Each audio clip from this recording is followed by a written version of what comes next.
nós temos que usar os nossos medos, os nossos sonhos, os nossos pontos fortes e fracos a nosso favor.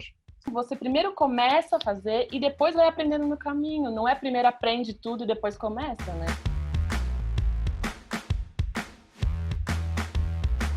O meu entrevistado de hoje é meu parceiro de crime.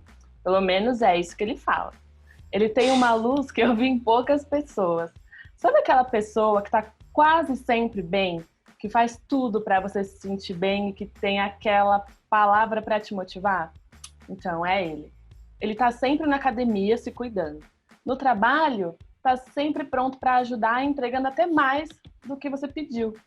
Já trocamos figurinhas sobre meditação, marketing, livros interessantes e até canais motivacionais. Eu não sei se ele foi sempre assim, mas sei que um momento muito importante e de grande mudança na vida dele foi quando ele participou de um evento do Tony Robbins. Para quem não sabe, ele é um dos maiores coaches do mundo e reúne milhares de pessoas todos os anos nos eventos deles. Vai, Pedro, conta mais. Como foi a experiência de participar num evento do Tony Robbins? Já, obrigado pela introdução, não é? até me senti... mas boa. Sim, eu participei num evento de Tony Robbins, entre muitos outros eventos de desenvolvimento pessoal, mas o que realmente destaca o Tony Robbins e todos os outros grandes coaches pelo mundo fora é o impacto que ele tem, não só na tua vida, mas de toda a gente ao mesmo tempo. O evento que eu fui a Tony Robbins, e agora em tempos de Covid é praticamente impossível de imaginar, mas estavam mais de 20 mil pessoas dentro de uma sala em Londres, que estava cheio. E tu pensas, ok, está aqui muita gente, ele não vai se conseguir focar em mim, digamos assim, não é? Porque é impossível. Ao mesmo tempo, tu às vezes ele diz com cada coisa que parece que está a falar praticamente para ti. Parece que aquele caso que ele está a falar é literalmente a ti. Isto porque eu percebi ao longo do tempo que eu fui estudante de Tony Robbins, já li todos os livros dele e releio, e o que eu percebi foi que toda a gente no mundo inteiro segue certos padrões. Tá. Okay? Nós todos temos coisas em comum. E às vezes para ele é fácil de identificar porque existem poucos tipos de pessoas, porque toda a gente é semelhante de alguma forma, e por isso é que ele parece que, apesar de estar a falar para tanta gente, parece estar a falar só para ti. É por causa disso mesmo. O que você achou que ele falou para você? Uma mensagem assim que fala, caramba, foi para mim mesmo. Olha, eu vou dizer uma coisa, e eu sinto que as pessoas que eu conhecia lá sentiram todos isso. É que todos nós, dentro de nós, temos ideias e construímos ideias que queremos dar vida, mas é muito pouca gente que realmente agarra nessas ideias e mete em prática. Tá. E o seminário que eu fui Tony Robbins não foi um dia, foi 4 dias. Pois é. E eu digo-te, foram 4 dias que tu quase não dormes. Tu queres ser o último a sair de lá. Tu queres ser o último a sair de lá e o primeiro a chegar lá. Isto porque também depende do tipo de bilhete que compras, mas aquilo não há lugares atribuídos. Aquilo é o primeiro a chegar, arranjar o melhor lugar.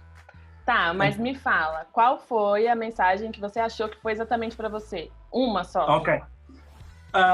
Aquilo é um pouco intenso demais e há coisas que são muito pessoais para mim e eu não quero destacar, mas há uma coisa que me realmente prendeu durante muita vida foi eu às vezes sei exatamente o que tenho que fazer, mas não faço. E é engraçado, porque como estavas a dizer na introdução, eu gosto muito de fazer coisas e estar sempre muito ativo, mas há certas coisas que me falta aquela coragem para dar o primeiro passo, porque eu sei que a partir do momento em que dás o primeiro passo é uma bola de neve, não é? Ela depois ganha balanço e é difícil de parar. Mas naquela altura específica, e foi num último ano de faculdade, ou seja, 2 a 3 anos atrás, foi uma altura em que eu estava cheio de medo, porque não sabia como é que era o mundo do mercado. Foi uma altura em que eu tinha muitos sonhos, mas que não sabia como concretizá-los. E eu tinha muito medo do próximo passo. E então acho que a mensagem que eu realmente aprendi foi que, e foi o que eu tirei do maior do seminário, foi que não interessa que se tu não sabes ou sabes exatamente o que fazer, o que importa é que tu fazeres alguma coisa. Tu pelo caminho, tu encontras sempre as respostas que precisas. Okay? Tem muito aquela coisa de... Desculpa, tem muito aquela coisa de... A gente sempre tenta começar quando está preparado ou quando realmente acha que é aquela hora, mas nunca vai ser aquela hora. E você, querendo ou não, você primeiro começa a fazer e depois vai aprendendo no caminho. Não é primeiro aprende tudo e depois começa, né?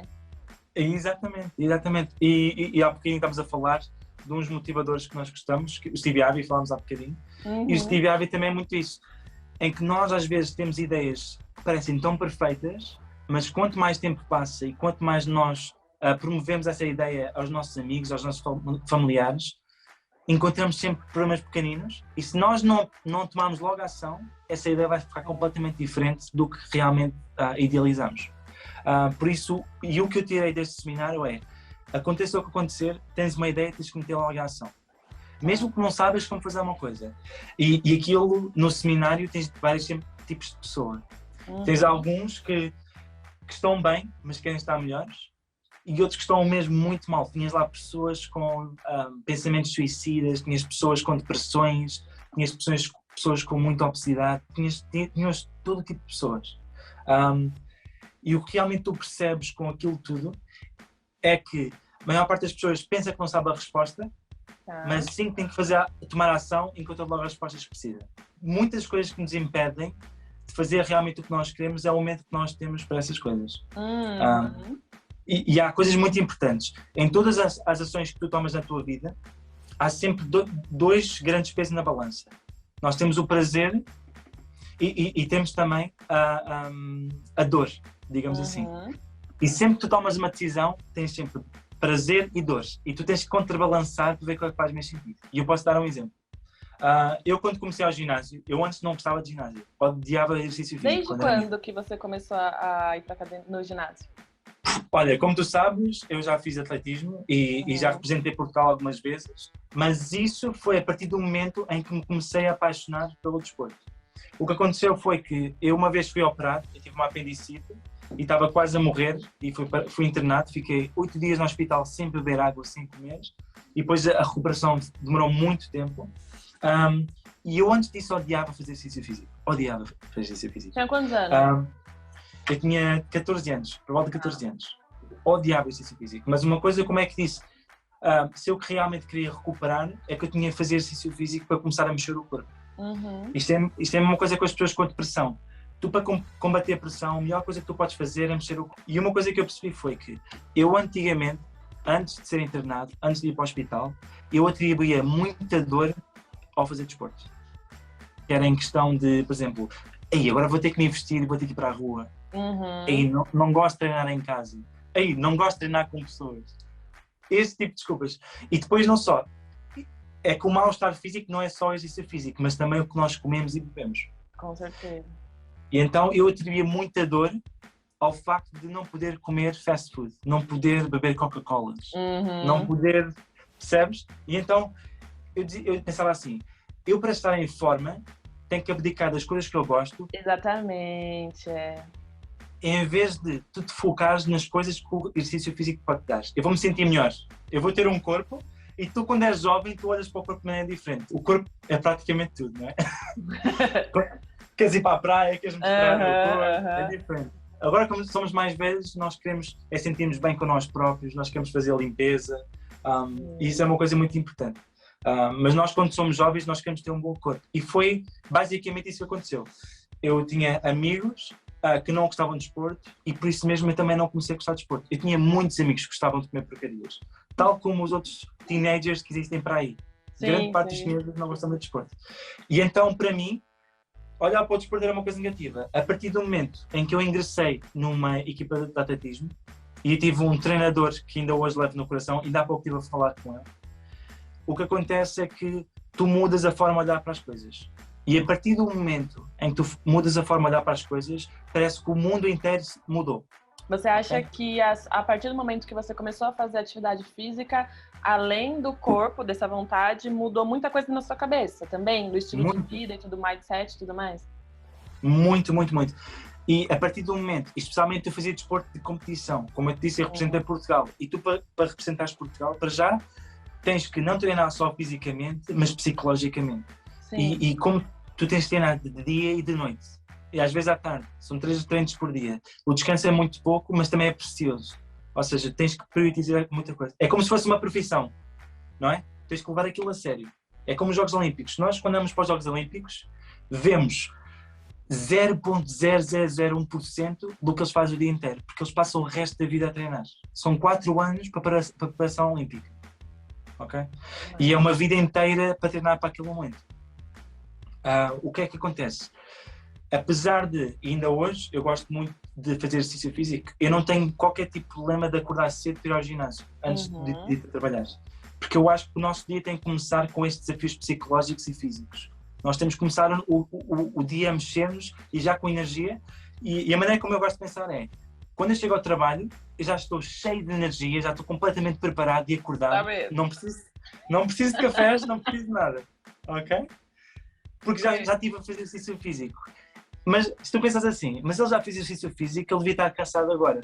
Não é isso que acontece. Quanto mais te mexes, mais tu te queres mexer. Mas também da 4 da tarde já tá morto. Eu, pelo menos, sou assim. Depende. Mas isso acho que também depende da minha personalidade. E cada um tem a sua personalidade e tem a adequar a estratégia para cada coisa. Há pessoas que têm uma personalidade mais soft e aguentam o dia inteiro a mexerem-se. Eu, quando me mexo, eu mexo muito rápido e mexo com toda a energia que eu tenho. Por isso é que eu fico sem bateria ao final da tarde. Então, eu lembro. Agora... E o que acontece também, deixa-me só dizer mais uma coisa, é que nós, quando nos habituamos a desafiar o nosso corpo, em termos de exercício físico, e eu acho que o exercício físico é fundamental para nós sentirmos bem connosco próprios, quanto mais desafiamos fisicamente, quando encontramos um desafio profissional ou numa relação, nós estamos muito mais preparados porque já sentimos aquela dificuldade que nem tudo pode ser como nós queremos e por isso temos que nos adequar e perceber qual é a melhor forma de tratar desse problema, né? E a disciplina tem muito a ver com isso, né? Você, na verdade, com relação ao esporte, você começa a ir em ginásio, que seja, você tem que ter uma disciplina muito boa para você conseguir alcançar os resultados.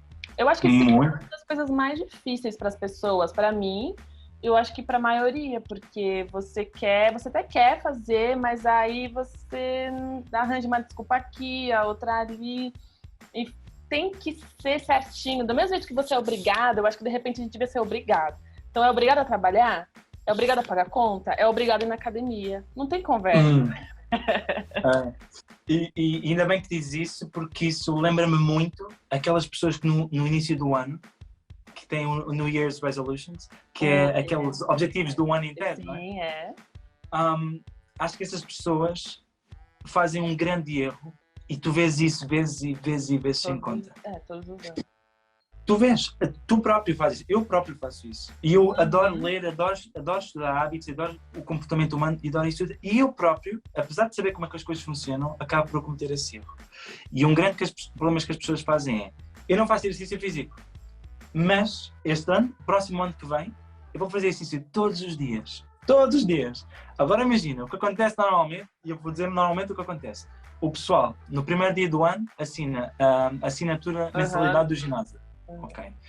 Depois é capaz de ir ao ginásio. Mas não é sustentável. E eu vou dizer porquê. Porque para alguém que nos está habituado a não mexer o corpo de todo, ir para o ginásio 3 ou 4 vezes por semana, isso é uma bomba que o teu corpo não tem tempo de recuperar. Sim. Ok? E por isso o meu truque não é... Isto não é um sprint, nós não queremos fazer as coisas rápidas, nós queremos fazer as coisas bem e os resultados durem muito tempo. Sim. Por isso, para aqueles que estão a começar, por exemplo, que querem começar a fazer exercício físico, eu acho que primeiro tem que se apaixonar pelo exercício físico. E como é que se faz isso? Vou dar uma volta, vou andar, vou caminhar. Não é preciso ir lá para as máquinas e ficarem cheios de dores nos músculos e tudo mais. Mas mais... Ok, eu já me sinto bem a fazer exercício 2 vezes por semana, vou experimentar ir 3. Gradualmente. Não é uma semana vou 2 vezes, outra semana vou 3. Gradualmente. Este mês fui 2 vezes por semana. Para o mês vou tentar ir 3. E o que vai acontecer é que, aos poucos, nós vamos trocar essa ideia de ir ao ginásio é doloroso e tenho que abdicar da comida que eu gosto de comer, para eu sinto saudades do ginásio, eu quero mexer o meu corpo hoje, eu tenho energia. Porque quanto mais tu mexes o teu corpo, tu não consegues estar quieto. E essa é a parte muito importante. É que quando nós marcamos um objetivo, tem que ser com um objetivo que vá de acordo daquilo que nós gostamos ou que queremos ser. Ou seja, se tu és uma pessoa que não gosta de exercício físico e realmente começas a ir para o ginásio e queres começar a ter resultados, a melhor forma de fazeres isso é apaixonar-te pelo exercício físico e pelo ginásio. Né? Ao mesmo tempo, se tu queres começar a ler, tu não podes querer ler logo um livro inteiro. Tem que ser 10 páginas por dia. Tem que ser 5 páginas por dia. E isto é o que acontece. E eu vejo resultados. Há pouco estava a ver, este livro é o Compound Effect. Este livro o que basicamente diz é nós queremos fazer pequenas coisas, pequenas alterações que mudam completamente o rumo para onde nós estamos a levar a nossa vida. Ou seja, uma diferença de 1 grau, digamos, num prazo de 1 ano. Se isto é 90 graus e onde a tua vida vai, se tu mudares 1 grau por dia, a tua vida vai para um sítio completamente diferente. Exatamente. E quando dizemos 1 grau, são coisas muito pequenas. São pequenas escolhas da vida. São pequenas, grandes nem se fala, mas as pequenas escolhas da vida podem mudar completamente seu rumo, a sua história. Isso é muito interessante. Eu sempre gostei desse assunto, assim, é engraçado. Como cada escolha, essas escolhinhas aí feitas mudam e aí você vai para outro lado. E uma coisa é que, apesar de não dizer motivação, como as pessoas gostam de dizer, porque motivação já é um termo tão gasto, porque já se encontra motivação em qualquer coisa. E propósito, a palavra propósito. Propósito, pois é, eu estava conversando, a entrevista que eu fiz com a minha amiga Anne, a gente até comentou sobre falar depois sobre propósito e sentido. Hoje em dia fala bastante sobre propósito e sentido, e elas têm significados diferentes, muita gente ainda não sabe. E, na verdade, muita gente fala sobre sentido e não propósito, porque não sabem exatamente o significado de cada palavra. Mas motivação já está falando já há muito tempo e até eu acho que é um tema meio batido que muita gente não leva a sério. Eu super levo a sério, porque muita coisa motivacional me ajudou. É ler o livro, assim, tanto com relação a algumas coisas que a gente vê dos programas de TV, alguns canais, como essa parte de espiritualidade, que eu falo, se você me deu aquele livro da Monja, lembra? Que eu já ouvi há muito tempo. E eu ouço várias coisas motivacionais, que pra mim são motivacionais, me ajudam pra caramba. E não é um termo, pra mim, não é um nome pejorativo. Mas ainda muita gente ainda acha que coisas e livros e conteúdos motivacionais são, esse pessoal de motivacional, só pra tentar te ajudar, não sei o quê. É engraçado, né? Ainda tem bastante Mas sabes porquê? Se tu fores ao YouTube e escreveres vídeo motivacional, só vais ver aquela gente a dizer força, tu consegues fazer tudo. Isso não te acrescenta nada na vida. E isso é bom para aquelas... Isso é uma coisa que usas em médio, curto prazo. Não é uma coisa sustentável, porque tu enjoas desse tipo de vídeos. Sim, com certeza. Mas há pessoas que gostam. Mas não é uma estratégia que demora muito tempo. Gosta durante um tempinho, ou se não, para aquelas pessoas que já até são mais motivadas assim, precisaria só de um empurrãozinho, aí vai, beleza, fui. Mas para quem não tem o hábito, para quem já é pessimista, para quem já é ruinzinho mesmo desde nascença, vai ouvir aquilo ali, só vai querer mandar merda mesmo. É mesmo. E ainda bem que tu falaste de uma palavra muito interessante, que é o hábito. Porque a motivação está muito correlacionada com hábitos. E aqui há duas coisas. Eu vou dar 2 exemplos que eu acho que foram 2 exemplos que me moldaram muito a perspectiva das coisas. Ok. O primeiro exemplo isto é um teste, ok? Se eu te desse, vamos dizer, 10 reais para tu caminhares aqui em casa uma tábua de 5 metros de uma ponta à outra, tu fazias isso? Fazia. Ok. Porque não custa nada. É uma tábua, estás a passar. E ganhas 10 reais. Agora, se eu dissesse assim, se eu desse 1000 reais para caminhares a tábua de 5 metros, mas começava num prédio e terminava no outro. Tinhas que passar de prédio a prédio e podias cair lá para baixo. Por 1000 reais. Tu fazias? Não. Porque tu vês muito mais sacrifícios do que benefícios. Sim. E agora se eu dizes assim, tu não ganhavas 1000 reais, mas terias que salvar um membro da tua família, tu conseguias salvar um membro da tua família se passasses de um prédio para o outro, tu farias? Claro. Claro, a resposta muda completamente. É. E eu acho que é exatamente isso que nos temos que focar. Muitas vezes não é o que nós temos que fazer, mas o porquê que nós temos que fazer as coisas. Isso é o principal. Você sempre tem que ter em tudo na vida, né? Eu acho que eu aprendi desde... Uma das coisas que minha mãe me ensinou, e eu falo, uma das coisas que ela me ensinou foi ter objetivo. Eu lembro que, desde os meus 15 anos, assim, 18 anos, quando eu já trabalhava, eu lembro que eu trabalhava todos os dias, sábado eu tinha inglês, domingo, às vezes quando eu dormia até tarde, ela chegava no meu quarto, super injusto, tá? Não tá certo isso. Ela chegava no meu quarto e falava, Daniela, o que você tá fazendo, sabe, sei lá, 10, 11 horas? O que você tá fazendo dormindo até agora? Eu falei, mãe, trabalhei todos os dias, sábado, não sei o que, domingo. Aí passavam uns tempos e ela falava, você tem que ter objetivo na vida. Objetivo, Daniela. Isso ficou na minha cabeça. Claro que nessas situações nem precisava disso. Mas isso ficou na minha cabeça num jeito assim. E eu, desde que eu me entendo por gente, desde, sei lá, dos meus 18 anos, eu faço todos os dias esse tal do objetivo. Ou é final de ano, ou é no início do ano, eu faço todos os meus objetivos. E eu sempre consegui entender o porquê que eu estava fazendo aquilo. Então, eu anotava, eu quero fazer essa viagem tal, eu quero aprender isso tal, eu quero ler tantos livros no ano, que muitas vezes não acontece. Mas eu coloco tudo sempre aonde eu quero chegar.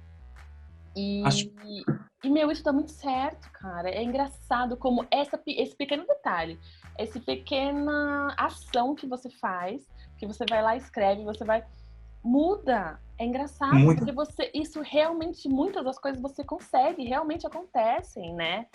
E, porra, é muito importante. Eu tenho um livro mágico, um caderno mágico, e tu já deves ter visto no escritório. Eu tenho sempre cadernos mágicos comigo. E eu digo que são cadernos mágicos por tudo o que eu escrever lá, ou são reflexões do que me aconteceu e eu escrevo para não me esquecer no futuro, ou são coisas que eu ainda tenho que fazer. E eu acho que são muito importantes. Por exemplo, o ano novo, eu gosto muito do ano novo porque é quando o pessoal começa a perceber, uau, o nosso tempo aqui é limitado, eu tenho que começar a fazer alguma coisa e aproveitar a minha vida ao máximo, e é esta lista são as coisas que eu quero fazer este ano. Mas muito mais importante que isso é que nós, por exemplo, não me basta ir uma vez ao Tony Robbins e aquilo mudar a minha vida. Eu tenho que usar aquelas mesmas teorias e aqueles mesmos exercícios e aplicá-los todos os dias. Caso contrário, aquilo não me serviu para nada. Não é? E então é a mesma coisa com o ano novo. Quando nós fazemos uma lista, nós temos que nos lembrar praticamente todos os dias. É por isso que eu estou a trabalhar e é este número de coisas que eu quero. Exatamente. Eu lembrei, não desculpa, mas eu lembrei de uma história muito engraçada. Que quando eu já contei isso pra você, quando eu tava em Dublin, morando lá e tal, eu trabalhando no Londres, na Delhi lá, fazendo os trabalhos manuais que eu não estava acostumada. Tinha sido a primeira vez que eu tinha mudado de país e tal, e fazendo vários trabalhos. E lá, eu não estava aguentando, eu achava que eu não ia dar conta, porque eram umas louças gigantes, era muito trabalho ao mesmo tempo, tinha que fazer tudo muito rápido. E aí eu lembro de cada louça que eu lavava, eu falava, eu vou ganhar aqui tantos euros, esses euros são para conseguir fazer a viagem tal que eu quero fazer. Você começa a transformar, você começa a colocar outro significado naquele sacrifício que você está fazendo. E na verdade, aquilo não fica marcado como um sacrifício. Eu não tenho lembranças ruins de lá. Porra, eu acordava às 6 da manhã, pegava uma bicicleta congelada, e tal, pra ir longe pra caramba. Eu nem conseguia andar direito, porque o vento não deixava eu andar com umas roupas congelantes e tal, pra trabalhar pra caramba. Eu não tenho um sentimento ruim quando eu lembro. Mas é engraçado porque aquilo foi um desafio tão grande pra mim, e eu sempre na cabeça, qual que era o objetivo? Não, eu tô aqui por causa disso, eu tô aqui por causa daquilo. E sempre em frente, e eu acho que é isso que a gente tem que levar, e é nesse sentido que a gente tem que pensar, né? E sentir, assim, é engraçado isso. E é muito... Cada coisa que eu fazia era com esse objetivo. E tu disseste uma coisa muito importante agora, isso são certas coisas que nós percebemos internamente, mas quando dizemos em voz alta faz muito mais sentido. E já falámos alguma vez sobre isto, Para já, uma coisa muito importante dizer é que nós não temos de preocupar-nos como é que vamos ter alguma coisa, só que nos temos de preocupar na coisa que nós queremos ter. E nós, inconscientemente, arranjamos maneira. E a segunda coisa, que é, acho que é a receita para isso acontecer, é o que tu acabaste de dizer.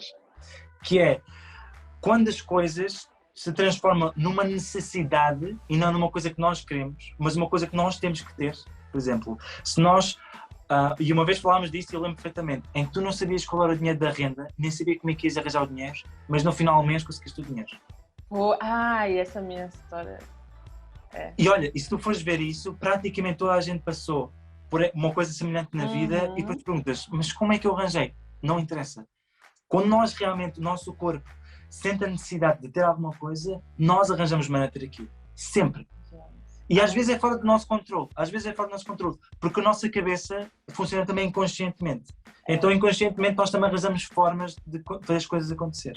Sim, é engraçado, porque você começa, você tem aquele objetivo, você começa, e é assim, as coisas também não são mágicas, você tem aquele objetivo e começa a pensar em alternativas e possibilidades do que você pode fazer para aquilo dar certo. Então, isso, não é magia. Não é, exatamente, não é magia. Então, não é magia. Eu vou fazer isso, eu vou fazer aquilo, eu vou fazer aquilo, eu vou fazer aquilo.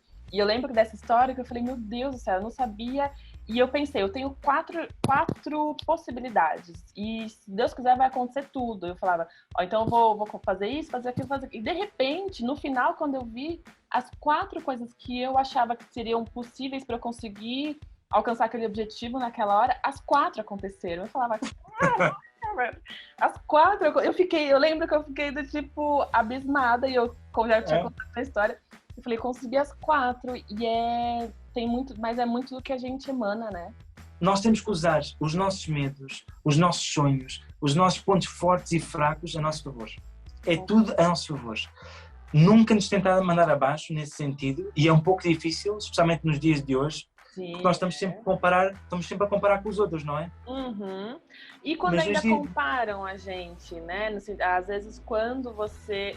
Não, e é terrível, porque a gente está no trabalho, fazendo algumas coisas e tal, e a forma do que aquela pessoa tem para te motivar é, às vezes, comparando, né? A gente tem que aprender a se proteger. A gente tem que aprender a se proteger com relação a essas coisas da gente mesmo e das outras pessoas que, às vezes...